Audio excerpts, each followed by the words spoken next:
بعد میں لوگ کہتے ہیں، سوال کرتے ہیں، اچھا کسی نے غصے میں طلاق دی تو کوئی خوشگوار موڈ میں طلاق دے گا؟ خوشگوار موڈ میں تو طلاق نہیں ہوتی، ظاہر ہے اس کا باعث غصہ ہی ہوتا ہے۔ نارملی غصہ 2-4 دن میں ختم ہو جاتا ہے، اور وہ جو تڑاق کیا تھا اس کے بعد بہت زیادہ، یعنی طلاق کو، رشتے کو جو توڑنے کا سلسلہ کیا تھا، وہ سلسلہ پھر بعد میں بہت محسوس ہوتا ہے۔ پھر لوگ دباؤ ڈالتے ہیں، کوئی صورت نکالیں، کچھ ایسا ہو جائے، ہمارے بچے تباہ ہو جائیں گے، ہمارا گھرانہ یہ ہو جائے گا، ہم کوئی بھی ہرجانہ یا کوئی بھی کفارہ ادا کرنے کے لیے تیار ہیں، لیکن کسی طرح ہماری زندگی بچا لیں۔ بھئی اللہ پاک نے بچائی ہے، اللہ تعالیٰ کب اجازت دیتا ہے؟ حضرت عمر کوڑے لگاتے تھے جو ایک وقت میں 3 طلاقیں دے دیتے تھے، لیکن یہ بھی ریالٹی ہے کہ ایک وقت میں دی گئی 3 طلاقوں کی حیثیت 3 کی ہے ہی نہیں، وہ ایک ہی رہے گی، ایک رہے گی۔ اس کی وجہ یہ ہے کہ یہ زیادتی کا معاملہ ہے، اور زیادتی پر سزا بھی ہونی چاہیے، اور اللہ کے یہاں بھی سزا ہوگی کہ ایک وقت میں اگر ایک کام کرنا تھا تو آپ نے کہا 1000 بار طلاق، تو 1000 بار تو اللہ تعالیٰ کی یہاں حساب دینا ہوگا، کیونکہ اصل میں تو ایک ہی طلاق ہوگی۔ تو اللہ پاک نے موقع دیا ہے، عدت یعنی طلاق کی مدت مقرر کر کے، کہ اس کی وجہ سے یعنی مرد بھی سوچے، عورت بھی سوچے،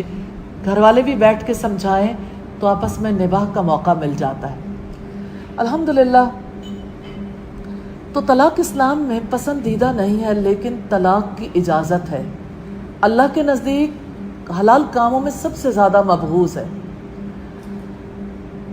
تو جو شخص نکاح اور طلاق کے معاملے میں اسلام کے اصول پر چلنا چاہے تو اسے چاہیے کہ مسنون طریقے سے طلاق دے، اور طلاق اگر ایک بار طلاق دی ہے اور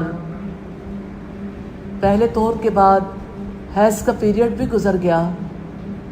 تو ایسی صورت میں اس کے پاس گنجائش ہے، وہ رجوع کر سکتا ہے، اور اگر رجوع کر لیا، کئی سال تک ایسی صورتحال رہی، پھر طلاق دے دی، پھر بھی ایسی صورتحال ہے کہ پھر بھی اس کے پاس گنجائش ہے عدت تک کی، لیکن اگر اب کی بار رجوع کر لیتا، اب چانس نہیں ہے، کیونکہ جو ہی وہ طلاق دے گا اسی وقت واقع ہو جائے گی۔ تو یوں ہم دیکھتے ہیں کہ جدائی سے پہلے، یعنی مستقل جدائی سے پہلے، اللہ پاک نے 3 قروء تک سوچنے کا موقع دیا ہے، اور اتنی دیر میں نارملی اس سے بہت پہلے ہی غصہ اتر جاتا ہے۔ تو اگر کسی وقتی جذبے کے تحت طلاق دی ہے تو وہ تو ختم ہو جائے گی، لیکن اگر مستقل فیصلہ کیا ہے تو اس میں لازمی طور پر پھر تیسرے طور میں طلاق ہو جائے گی۔ جیسے نکاح ایک حقیقت ہے، طلاق بھی بہت بڑی حقیقت ہے، لیکن طلاق کی کثرت نئی چیز ہے، یعنی زمانے میں اس سے پہلے ایسا کبھی نہیں ہوا تھا کہ طلاقوں کی ریشو اس قدر زیادہ بڑھ جائے۔ حقیقت یہ ہے کہ جہاں بھی انڈسٹریلائزیشن ہوئی ہے وہاں پر طلاقوں کی ریشو بھی ساتھ میں زیادہ ہوئی ہے، کیونکہ عورت بھی اسی طرح سے مرد بن جاتی ہے، صنعتی ترقی کے لیے مرد کارکنوں کے ساتھ عورتوں کی ضرورت پڑتی ہے، اور عورت ذرا سستا کارکن ہے جس کے لیے جب وہ نکلتی ہے گھر سے اپنی بنیادی ذمہ داریوں کو چھوڑتی ہے تو اس کی بنیادی ذمہ داریوں سے کوئی بھی اراض نہیں کرنا چاہتا، کیونکہ اس سے ڈیمانڈ تو رہتی ہے کہ وہ اپنا گھر سنبھالے، اپنی اولاد سنبھالے، ان کی تربیت کرے۔ پھر جب عورت یہ سب کچھ نہیں کر پاتی تو باہمی اختلاف شروع ہو جاتا ہے۔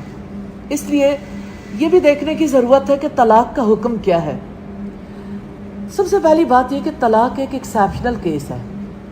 طلاق کوئی یعنی ایسا حکم نہیں ہے جو سب پر فرض عائد ہو جاتا ہے۔ اللہ تعالیٰ نے اس کے لیے احکامات مقرر کیے ہیں، اور قرآن ایک محفوظ کتاب ہے